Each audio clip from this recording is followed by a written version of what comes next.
الرحمن الرحیم 9 ربیع الاول کے اعمال۔ سب سے پہلے تمام مومنین اور مومنات کو عید زہرہ، عید شجاع کی بہت بہت مبارک ہو۔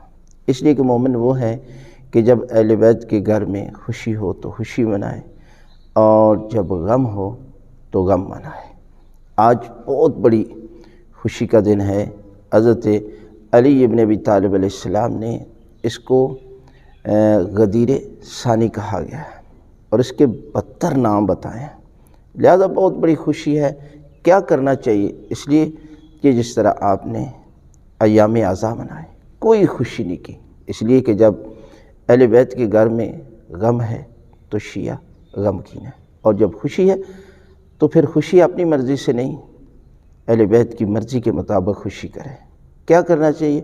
کچھ اعمال ہیں جو معصومین سے منقول ہیں، جس طرح عید کے دن عبادت کرنی چاہیے، ذکر کرنا چاہیے، شکر پروردگار بجا لانا ہے۔ اسی طرح یہ اعمال ہیں۔ وہ کیا اعمال ہیں؟ پہلا ہے راہ خدا میں خرچ کرنا، یعنی اس دن اللہ کی راہ میں خرچ کریں، غریبوں، مسکینوں، سب کے لیے آسانیاں پیدا کریں۔ پروردگار آپ کے سارے گناہ معاف کر دے گا۔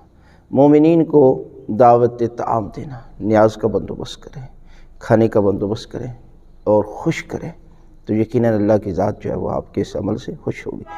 اہل و عیال کے لیے خرچ کرنے میں یعنی دل کو کھلا رکھا، فراخی کرنا، یہ بھی اس دن کا عمل ہے۔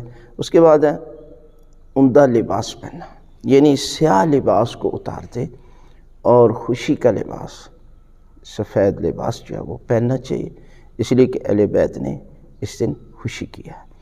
اور رنج و غم دور کرنا ہے، یعنی ایام اعزاء سے خوشی کے دن میں منتقل ہو جانا۔ عید شجاع، عید زہرہ، اس لیے کہ خاندان زہرہ کے گھر میں آج خوشی ہے۔ اور حضرت امام حسن عسکری علیہ السلام کی شہادت کے بعد پہلا دن امام زمانہ علیہ السلام کی امامت کا ہے، لہذا یہ بھی ایک بہت بڑی خوشی ہے۔ اور اسی دن حضرت امام زین العابدین علیہ السلام نے خوشی منائی کہ جب کربلا کے سارے قاتل ملعون فی النار ہو چکے، تو مختار نے حضرت امام زین العابدین علیہ السلام کے پاس ان کے سر بھیجے، تو امام نے خوشی منائی اور مختار کو دعائیں دیں۔ اس لیے ہر مومن اور مومنہ اس دن خوشی مناتے ہیں، اور کیوں مناتے ہیں؟ اس لیے کہ معصومین نے ہمیں بتایا۔